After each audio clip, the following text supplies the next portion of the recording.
개장 전 뉴스 보고 전략 고민해보는 시간입니다. 투자 뉴스앤 전략 세 분 수고해 주실게요. 야천투자연구소 남인호 소장, LNS홀딩스 김선영 대표, 프레스티지 경영전략연구소 반종민 소장과 함께합니다. 어서 오세요. 투자 뉴스 바로 화면을 통해 만나보시죠.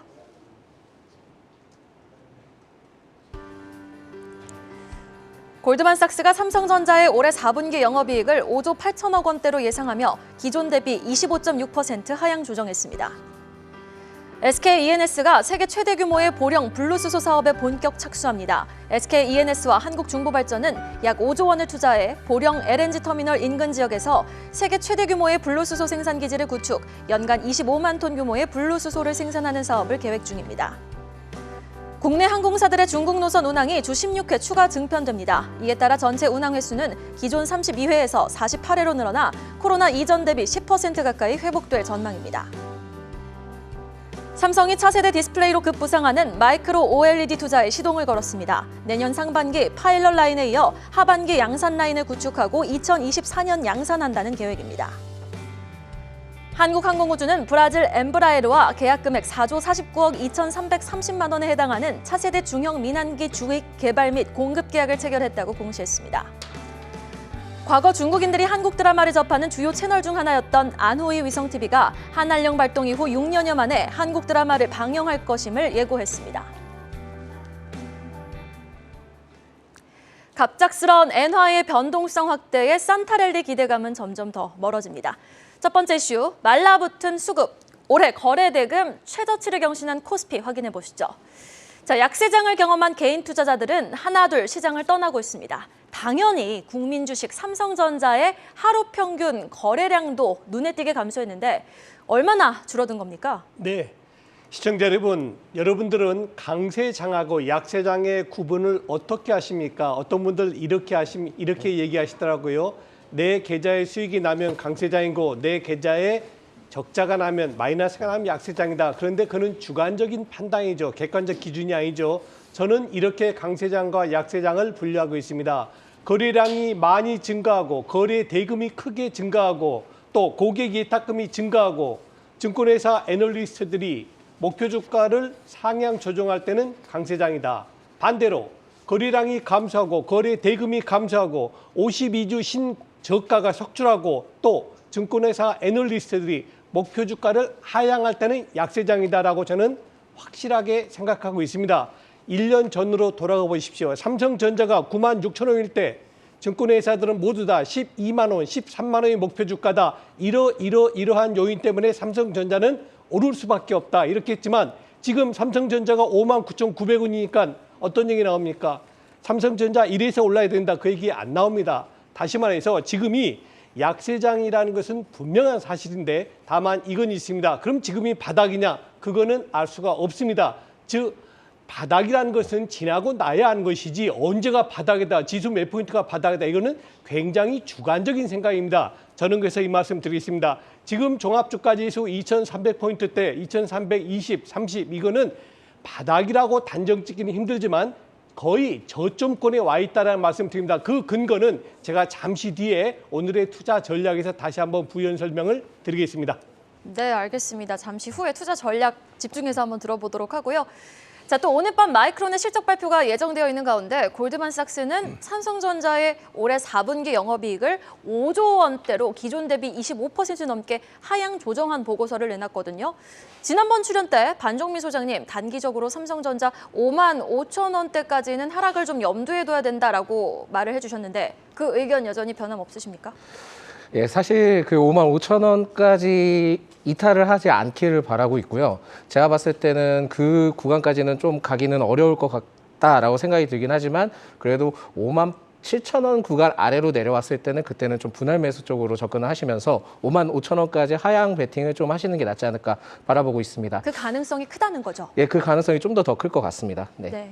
사실 뭐 여러 가지 이유가 있지만은 최근에 올해 그 금리 인상, 뭐 환율 상승, IRA 이슈, 뭐 반도체 시장 부정적인 전망 등 뭐 여러 가지 좋지 않은 이슈가 나왔는데 게다가 최근에 또 테마주 이슈가 굉장히 크게 부각되면서 빠른 순환매 섹터의 흐름을 굉장히 크게 가져갔습니다. 이러한 순환매 섹터의 흐름을 가져가면서 대출금리 상승을 통한 개인 투자자들의 자금의 한계성을 좀 보여주고 있지 않나 보고 있고요. 이 상황에서 지금 개인 투자자들이 버티기가 굉장히 좀 어려운 상황이지 않나 보고 있습니다. 그래서 제가 봤을 때는 지금 개인 투자자분들께서 굉장히 좀 어렵기는 하지만 그래도 버텨내시면서 가는 게 굉장히 중요하다라는 말씀을 드리겠습니다. 사실 삼성전자, 뭐 골드만삭스에서 4분기 영업이 5조 원대 하향 전망을 하고 있는데 이게 반도체 예상이익이 42% 준다는 예상 보고서를 발표를 했고 또한 메모리 업종 악화나 스마트 TV 출하량 감소도 이 요인으로 좀 밝혀지고 있습니다. 뭐 또 반도체 필수 희귀가스 네온이 1년 새 55배에 폭등을 했지만은 이게 지금 최근에 포스코를 통해서 4월 반도체용 가스 제조업체 TEMC를 통해 네온 국산화를 했던 이력이 있기 때문에 오히려 이러한 상황들이 삼성전자가 국산화를 통해서 돌파구를 찾기 위해 많은 노력을 하고 있지 않나 바라보고 있기 때문에 이게 굉장히 긍정적인 역할을 할 수 있지 않을까 보고 있습니다. 특히 삼성전자가 3분기부터 국산 네온 도입을 진행을 하고 있고 또한 지난 10월 삼성전자가 네온에 이어서 제논까지 국산화를 한다고 발표를 했기 때문에 이러한 흐름을 봤을 때는 국산화가 좀 어느 정도 정착이 되고 진행이 된다 한다면 반도체 시장이 굉장히 좋지 않다 하더라도 그래도 플러스 요인으로 크게 작용을 할 수 있지 않을까 보고 있기 때문에 어떻게 보면 이 제논 가스와 관련된 이슈를 좀 제논과 관련된 이슈를 좀 주목을 해볼 필요가 있겠고요.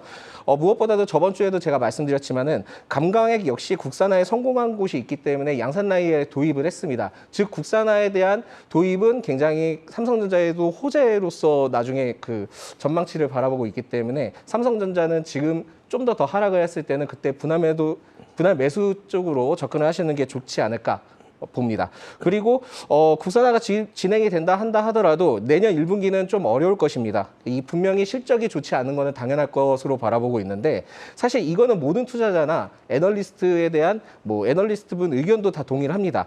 다 모두 알고 있을 겁니다. 그 알고 있기 때문에 여유 자금이 있다면 오히려 길게 모아가는 전략을 통해서 분할 매수 쪽으로 접근을 하신다면 그래도 괜찮을 거다라는 말씀을 드리겠습니다. 그러니까 삼성전자 근데 지금 뭐 단기적으로 보시는 분은 없잖아요. 대부분 투자하시는 분들 뭐 기노후브로 보실 텐데 기노후브로 봤을 때는 뭐 어느 시점이 됐든지 간에 반등은 하겠죠. 네, 그렇습니다. 네, 알겠습니다. 어느 정도 하방 변동성이 있을지언정 기노후브로 볼 때는 반드시 반등을 할 수 있다는 의견까지 들어봤는데 우리 김선영 대표님도 항상 강조해 주시잖아요. 당장의 주가와 하루하루의 뉴스 플로우에 휘둘리기보다는 기저에서 활발하게 단행되고 있는 투자는 지금 쌓여가고 있으니 우리에게 필요한 건 시간이다. 그렇죠? 삼성의 활발한 투자 소식 밤사이 하나 더 들려왔습니다. 체크해 보시죠. 이번에는 XR 시장을 정조준했네요. 어떤 내용입니까? 네, 말씀하신 대로 이제 삼성이 차세대 디스플레이로 급부상하고 있는 이제 마이크로 OLED 쪽에 투자에 시동을 건다는 그런 소식이 좀 나왔습니다. 앞에서 앵커님 말씀하신 대로 뭐 현재 주가 수준 뭐 잘 아시겠지만 삼성뿐만 아니고요. 웬만한 기업들이 수급으로 거의 뭐 이제 멱살을 잡혀 있는 그런 상황이기 때문에 오히려 이럴 때는 기업이 어떻게 행동을 하고 있고 오히려 긴축 시기에 투자를 하는지 아니면 정말 줄이고 있는지 이런 걸 좀 체크해 보시면 좋을 것 같은데 삼성전자 계속 투자하고 있고 계속 돈 쓰고 있습니다. 마이크로 OLED 같은 경우는 여러분 잘 아시겠지만 기존 유리와 이제 플라스틱 대신에 이제 반도체에서 쓰이는 실리콘 웨이퍼 기판 위에다가 이제 OLED를 증착하는 기술인데 기판이 작아집니다. 작아지는데 이렇게 작아지는 만큼 기판의 세기는 이제 구동 회로에 대한 어떤 공정이 더 세밀해지게 되죠. 이에 따라서 고해상도와 높은 밝기를 구현할 수 있는 어떤 재료다라고 이제 평가를 받고 있는데요. 내년 상반기에 파일럿 라인을 지금 증설을 하고 이제 하반기에 양산을 구축하고 2024년도에 본격적으로 양산하겠다는 그런 계획을 발표를 했습니다. 이는 최근에 급성장하고 있고 급성장할 것으로 예상되고 있는 XR이죠. 이제 확장 현실 시장을 정조준한 것이다라고 보시면 될 것 같은데요. 삼성 디스플레이가 충남 아산 탕정에 이제 마이크로 OLED 파일럿 라인 구축 작업을 시작했다라는 그런 내용도 나왔습니다. 일단 장비 제작에 뭐 최소한 수개월 걸리겠죠. 그리고 내년 1분기에 장비 입고하고 나서 테스트하고 시험 생산 전망까지 나오고 있는 상황인데 어쨌든 제가 봤을 때는 이제 이후 연말까지도 수천억 원을 또 투자할 계획이라고 합니다. 수천억 원을 투자할 계획이라고 하고요. 월 생산 기준 능력 기준으로 6,400장 규모의 양산 라인을 구축한다고 하니까 이 또한 한번 체크해 보시면 좋을 것 같고요. 현재 XR 시장 잘 아시는 대로 메타, 애플, 즉 빅테크 기업들이 굉장히 많이 견인을 하고 있는 그런 상황입니다. 견인은 하고 있지만 아직 누군가가 그렇다 할 어떤 제품을 만들어내지 못하고 있고요. 아직까지 탑 기업이라고 할 만큼 나오는 기업이 없기 때문에 여기에 한번 뛰어드는 부분이 중요할 것 같고요. 어쨌든 선명하고 끊김이 없는 화면이 중요합니다. 그렇기 때문에 이거를 구현하려고 하면은 마이크로 OLED밖에 없다. 최근에 그렇게 평가를 하고 있기 때문에 이런 첨단 기술이 필요합니다. 그럼 당연히 삼성이 하고 있는 이런 것들이 그런 기업들로부터 수주를 미래에 받을 수 있을 가능성이 충분히 있다라고 좀 보시면 될 것 같기 때문에 이런 관련 기업들, 이런 내용들이 나오고 있고 이런 게 삼성전자를 비롯해서 기저에 쌓이고 있다. 주가 수준은 쉽지 않지만 이런 게 기저에 쌓이면서 언젠가 한번 터지는 시점이 오기 때문에 그 시점 전에 계속 투자를 좀 이어가셨으면 좋겠다라는 의견 드리겠습니다. 네, 오늘 또 이 소식과 더불어서 다음 달이면 CES를 앞두고 있죠. 전날 많이 빠졌던 메타버스 관련주, 선익 시스템, APS 홀딩스, 신화 인터텍 같은 종목들도 주가 흐름 오늘 시장에서 어떤 모습을 보이는지 주시해 보시면 좋겠습니다. 다음 이슈 보겠습니다. 올 한 해 K방산의 질주는 아주 대단했죠. 덕분이라고 해야 될까요? 러시아 우크라이나 전쟁으로 인해 올해 국내 방산 4사의 수주 잔액만 무려 74조 원, 75조 원, 6조 원이라고 하는데 그런데도 K방산의 수주 소식은 연말까지 계속해서 지속되고 있습니다. 한국항공우주 또 대규모 공급 계약 체결 뉴스가 들려왔네요. 이번에는 방산 소식 몇 가지 한번 우리 한국항공우주 포함해서 몇 가지 한번 제가 준비해봤는데요. 일단 한국항공우주는 잘 아시는 대로 브라질의 항공사 이제 엠브라에르라는 곳이 있는데 여기와 이제 차세대 중형 민항기의 어떤 주익 개발 그리고 이제 공급 계약을 체결했다는 그런 내용이 나왔습니다. 공시에 따르면은 계약 금액이 총 4조 49억 2,330만 원이고요. 이거는 21년도 매출 대비해서 156%입니다. 하나 수주 하나가 전체 매출 대비해서 156%라는 엄청난 규모인데요. 계약 기간 좀 길겠죠, 당연히. 2022년 12월 19일부터 2046년 12월 31일까지 한 4년 정도 되는 구간이긴 하지만 그렇다 하더라도 이런 게 그 기간 동안에 계속 쌓여가지고 이제 밑에서 깔아주는 실적이기 때문에 이거는 굉장히 긍정적이다라고 보시면 될 것 같고요. 엠브라에르사의 차세대 중형 민항기 기종 생산 종료 시까지 같이 사업을 한번 쭉 진행하겠다라는 그런 내용이 나왔습니다. 또 추가로 러시아 푸틴 대통령이 이제 혈맹인 벨라루스를 찾아갔습니다. 그래서 군사 협력 강화 의지를 밝히면서 벨라루스 참전설이 또 나오고 있는데 이거 같은 경우는 사실 항상 이제 좀 러시아 좀 불리하면 끌어들이죠. 그래서 이게 어떻게 될지 모르겠지만 너무 이제 우리 과하게 걱정할 필요까지 없다라고 좀 생각을 하고 있고요. 또한 우크라이나 서부에 위치한 몰도바 정부가 러시아가 내년쯤에 자국의 친러 분리 지역인 트란스니스트리아라는 곳이 있는데 여기에 진출할 것이다라는 그런 전망까지 좀 내놨습니다. 아직까지 러시아, 우크라이나 쪽은 여전히 좀 잡음이 좀 많은 것 같고요. 현재는 내년 1월이나 2년, 즉 내년 초 아니면은 이제 그보다 조금 늦은 3, 4월쯤에 이제 침공을 할 수도 있을 것이다 이런 대비들이 나오는 상황인데 어쨌든 이런 이슈도 우리가 계속 팔로우업을 하면서 이제 업데이트를 해야 되기 때문에 이런 내용 참고해 보시면 좋을 것 같고 우리나라 방산기업들 앞으로도 수주가 이어질 것이라 보고 있기 때문에 이 부분까지 참고하셔가지고 투자의 사이트를 쭉 길게 보시고 투자를 이어가시면 좋겠다라는 의견 드리겠습니다. 숫자가 찍히고 있는 방산주들. 방산 4사 중에서도 보니까요. 지금 한화 에어로스페이스가 가장 넉넉한 수주 잔액을 확보한 상황이고요. 카이, 한국항공우주도 폴란드 효과 아주 톡톡히 보고 있습니다. 반종민 소장님이 보시는 방산주 탑픽 궁금합니다. 제가 봤을 때는 하나 에어로스페이스를 좀 더 눈여겨봐야 되지 않나 보고 있습니다. 지난 2일 그 누리호 고도화 사업 주관 기관으로 최종 선정이 됐습니다. 즉 앞으로 2023년, 25년, 26년, 27년 예정된 누리호 발사에 참여를 하게 되는데 사실 여러 가지 이슈가 있지만은 방산과 관련된 이슈는 방위산업 수출 전략 산업화 핵심 추진 과제로 내년에 이제 어떻게 보면은 27년까지 1조 원 이상 투입되는 정책으로 바라볼 수 있겠는데 이거 말고도 지난 28일에는 또 우주경제 로드맵을 발표를 했습니다. 즉 6대 정책 방향과 관련된 지원을 하고 또한 이러한 흐름을 통해서 정부 정책에 따른 기대감을 지속적으로 받을 수 있는 기업이 하나 에어로스페이스다 보실 수 있겠습니다. 하나 에어로스페이스가 3분기 기준 그 수주 잔액으로 41조 이것은 그 하나 디펜스와 하나 그 시스템이 결합된 겁니다. 41조에 대한 수주가 있으면서 그 1년 전보다 30% 증가했습니다. 물론 내년에 그 방산과 관련된 이슈나 정책적인 흐름을 봤을 때는 좀 더 수주가 더 발생할 수 있는 흐름이 있기 때문에 하나 에어로스페이스가 방산과 관련된 수주는 계속해서 진행이 될 거다. 그리고 추가적으로 또 우주 그 산업 관련된 로드맵을 통해서 수혜를 받을 수 있는 기업이기 때문에 하나 에어로스페이스를 좀 더 눈여겨봐야 된다라는 말씀 드리겠습니다. 무엇보다도 빈살만 왕세자 방한 시 하나와 방산 논의한 것도 어느 정도 있기 때문에 추후에 이러한 그 사우디 쪽에서도 수주를 좀 어느 정도 불러일으킬 수 있지 않나 보고 있습니다.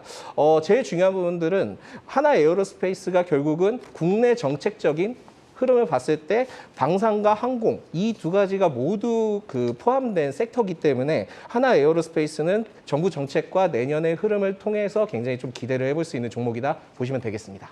네, 알겠습니다. 하나 에어로스페이스 주목해 보도록 하고요. 이어서 이야기 나눠볼 섹터는 수소입니다. 정부가 수소 경제 족쇄를 풀어주자 SK가 세계 최대 규모의 블루수소 사업 본격화를 선언했다고 하는데요. 자세한 내용 좀 전해주시죠. 네, 말씀하신 대로 SK E&S죠. SK E&S가 세계 최대 규모의 보령의 이제 블루수소 사업에 본격 착수한다라는 그런 소식이 좀 나왔습니다. 뭐 잘 아시는 대로 블루수소 하면은 사우디 등 많은 나라들이 관심 있는 그런 섹터라 보시면 될 것 같은데요. 어저께 이제 개최된 산업융합 규제 특례 심의위원회, 이름 참 기네요. 여기서 LNG 냉열 활용 그 청정수소 및 액화수소에 대한 부분, 이런 플랜트 구축과 운영권에 관련해가지고 얘기가 나왔는데요. 뭐 실내 특례 자체를 승인을 했다라는 그런 내용이 나왔습니다. SK E&S 같은 경우는 블루수소 생산 그리고 이제 액화 공정의 LNG 냉열을 활용하고요. 이에 따라서 전기 소비를 줄여서 비용을 절감하는 동시에 약 15만 6천 톤 규모의 탄소 간접 배출을 감축할 수 있을 거다라고 보고 있고요. 어쨌든 이것도 우리가 가야 될 길이라고 생각합니다. 앞으로 이런 시장 규모가 앞으로 좀 더 커지고 지금도 크고 앞으로도 커질 거기 때문에 관련 기업 투자하고 계신 분들은 체크해 보시면 좋을 것 같습니다. 네, 저도 어제 이게 좀 이해가 안 돼서 공부를 해보니까 수소를 액화하면 액체 수소 에너지가 되는 거죠. 그러니까 수소를 어떻게 액화하냐? 굉장히 낮은 온도로 얼려야 합니다. 이게 꽤 비용이 많이 드나 봐요. 그래서 SK는 이 액화 비용을 줄이려고 이때 LNG선에 실려 들어오는 천연가스를 이용하겠다. 이 논리인데, 자, 그러면은 이 상황에서 우리가 국내 시장에서 볼 수 있는 관련 종목은 어떤 종목일까요? 사실 그 SK E&S 이 이슈가 굉장히 저는 긍정적인 이슈다 보고 있지만 이러한 그 블루수소와 사업과 관련된 그 종목들 또한 앞으로의 사업을 하고 있는 기업들은 HD 현대도 같이 주목을 해볼 필요가 있지 않나 보고 있습니다. 이 HD 현대 자회사로 현대 오일뱅크가 있는데 이게 그 연간 약 20만 톤의 수소 생산 능력을 보유하고 있는 기업이고요. 또한 탄소를 회수를 해서 활용을 해야 되는데 수소 생산 과정에서 나오는 이산화탄소를 회수해서 그 활용한 기술을 통해 나중에 상용화해서 그 블루수소를 제조할 계획이다 이제 밝혔습니다.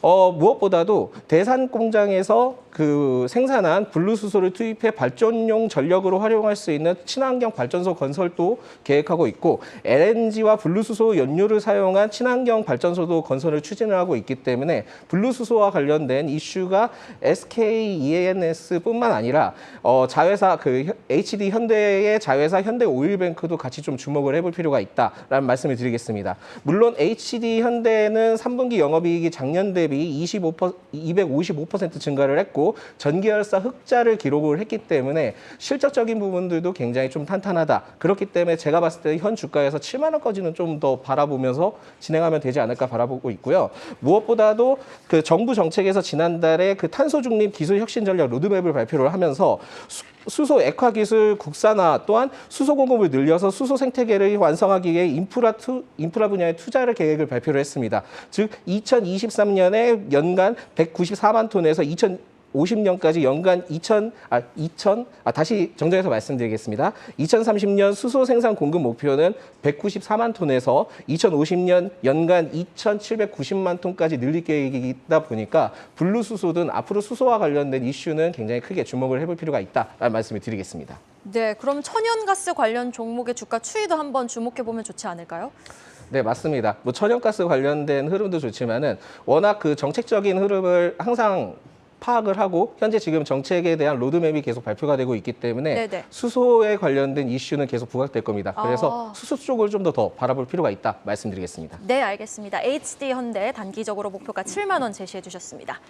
자, 이어지는 기사입니다. 경기 침체 우려감이 뒤덮고 있는 시장. 침체와도 꿋꿋하게 버텨낼 수 있는 이익 체력이 뒷받침되는 실적주 기사를 통해 한번 알아보도록 할게요. 남인호 소장님, 경기 침체, 주가 방어를 해낼 수 있는 업종, 그러니까 침체가 와도 주가 방어를 좀 해낼 수 있는 업종에는 어떤 업종이 꼽히고 있습니까? 네, 제가 먼저 이 배경을 간략히 말씀드려보겠습니다. 금년에 미국의 FRB가 제일 핵심적으로 한 게 뭡니까? 금리 인상입니다. 그러다 보니까 그 다음에 누가 했죠? 유로가 했죠. 유럽이 했죠. 그 다음에 누가 했습니까? 대한민국이 했습니다. 그 다음에 영국도 했습니다. 마지막까지 세계 경제 대국 모두가 다 했는데 유일하게 안 한 국가 있죠. 일본입니다. 그런데 그 일본이 바로 어제 했습니다. 그런데 이렇게 금리 인상하면 뭐가 제일 타격받습니까? 기업 실적이 줄어듭니다. 지금 자료화면 나오고 있죠. 그래서 내년에 기업 실적 나빠질 것은 자명한 사실인데 미국 기업들 봐보십시오. S&P 기업들은 3%, 나스닥 기업들은 8%가 기업 실적 줄어들 것이다. 반면에 유럽 기업들은 굉장히 강하네요. 유럽 스탁 50 종목을 보니까 7% 올라갈 걸로 봐요. 문제가 뭐냐? 중국도 기업이 6.2%, 대만도 12%가 주는데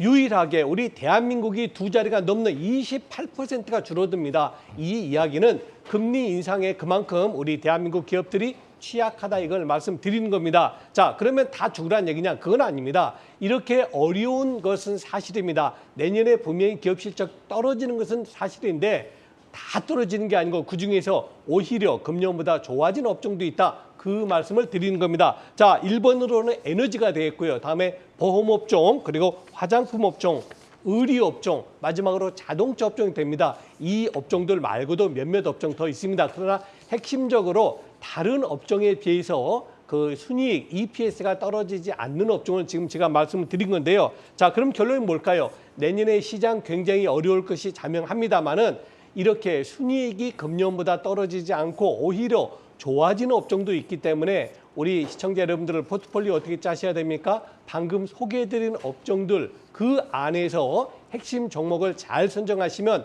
어려운 가운데서도 분명히 돌파구가 있다. 이렇게 정리하겠습니다. 그럼 반종민 소장님이 보시는 실적주 안에서도 지금 밸류적으로도 좀 매력적인 종목은 어떤 종목일까요? 아무리 봐도 그 섹터를 봤을 때는 엔터주가 굉장히 좀 주목을 해볼 필요가 여전히 있다. 좀 저평가다라고 보시는 거네요. 네, 그렇습니다. 물론 이게 뭐 한한령 해제나 그런 이슈 때문에 또한 그 코로나가 좀 어느 정도 완화가 되면서 그 수익성이 굉장히 좀 개선이 됐거든요. 그렇기 때문에 엔터주는 내년에도 굉장히 좀 좋아지지 않을까 보고 있습니다. 사실 뭐 그 화장품에 대한 뭐 내용이 나왔지만은 제가 보기에 화장품은 그렇게 뭐 큰 역할을 하지 못할 것 같습니다. 화장품 잠깐 말씀드리자면은 올해 화장품 중국 시장의 침체 여파가 굉장히 컸고요. 또한 자국 제품을 선호하는 애국 소비 이거를 커차우라고 얘기하는데 이 문화 영향이 굉장히 컸던 이유가 있고 또한 중국 화장품이 코로나를 통해서 굉장히 고도화가 됐습니다. 그래서 지금 현재 화장품 관련된 기업들은 중국에 대한 의존도를 굉장히 낮추고 다 타국가를 통한 의존도를 높이고 있거든요. 즉 국내 기업들 화장품은 대부분 이제 중국의 기업의 이슈가 굉장히 많기 때문에 중국과 관련된 이슈가 많기 때문에 어떻게 보면 중국의 매출적인 흐름이 굉장히 큽니다. 그렇지만은 고도화를 통해서 성장을 했기 때문에 지금 봤을 때는 화장품주에 대한 실적은 굉장히 안 좋았지만 일부 상승폭은 있지만은 장기적으로는 그게 크게 보지는 않는다라는 말씀을 드리겠습니다. 엔터주를 좀 더 눈여겨볼 필요가 있는 것은 23일 실내 마스크 의무 조정안을 발표를 하기로 했습니다. 정부에서 발표를 하기로 했는데 이 정확한 언제부터 하기 위한 시점은 정확한 내용은 나와 있지 않기 때문에 일단 기대감은 남아있다. 충분히 기대감은 남아있고요. 엔터 기업들의 굉장히 긍정적인 모멘텀이 작용될 것으로 보고 있고 이에 실적도 더 좋아질 것으로 보고 있습니다. 그래서 제가 봤을 때는 많은 분들이 JYP나 SM 쪽으로 많이 얘기를 하시는데 저는 계속 하이브를 계속 말씀을 드립니다. 이 하이브가 뭐 엔터사로서 굉장히 주목을 해볼 수 있고 내년에 게임으로도 주목을 해볼 수 있지만은 최근에 뭐 BTS가 군대를 갔죠. 군대를 갔지만 일본 그룹인 엔팀이라고 보이그룹이 있습니다. 이 보이그룹이 글로벌 그룹 데뷔 프로젝트를 통해서 탄생한 그룹인데 이게 뭐 앨범명이 퍼스트 하울링 저도 들어봤습니다. 들어봤는데 노래가 굉장히 좋더라고요. 좋고 네. 일본 오리콘 차트 합산 차트에서 1위를 했고 데뷔 9일 만에 3개 부분 정상을 찍었습니다. 찍었기 때문에 오히려 BTS는 사라졌지만 그래도 해외 시장을 통한 보이그룹이 좀 어느 정도 형성이 될 수 있다. 이 점을 좀 참고를 해볼 필요가 있고요. 내년 걸그룹 두 팀과 보이그룹 두 팀이 나오는데 하이브와 미국 유니버셜 뮤직을 통해서 합작을 통한 미국 현지의 걸그룹이 데뷔를 할 예정입니다. 이러한 이슈를 체크를 하시고 또한 한 팀은 내년 상반기 방송 프로그램인 그 아이랜드 2를 통해 걸그룹이 데뷔를 합니다. 물론 아이랜드 1은 엔하이픈이라고 남자 보이그룹이었지만 이번에 걸그룹으로 데뷔를 하거든요. 뭐 보이그룹은 세븐틴이나 지코, 즉 아티스트나 이러한 흐름이 내년에도 계속 유지될 가능성이 매우 높다. 그런 흐름을 좀 가져갈 필요가 있습니다. 그리고 뭐 BTS가 잊혀지느냐? 그러지 않는 것 같습니다. CGV에서 그 방탄소년단 애투컴 인 시네마, 그러니까 내년 2월 1일 날 개봉을 합니다. 이게 10월 부산에서 열린 방탄 콘서트가 있는데 이거를 또 4DX나 스크린 기술을 접목한 영화거든요. 이게 또 한국뿐만이 아니라 전 세계 110여 개국에서도 개봉할 예정인데 이게 무슨 그 하이브와 주가와 관련이 있느냐라고 얘기는 하실 수 있겠지만 즉 방탄소년단 BTS와 관련된 상품화를 계속 노출시킬 가능성을 통해서 매출을 끌어올 수 있기 때문에 하이브를 좀 더 크게 주목을 해볼 필요가 있다 말씀드리겠습니다. 이번에 나온 뉴진스 컴백 신곡도 좋더라고요.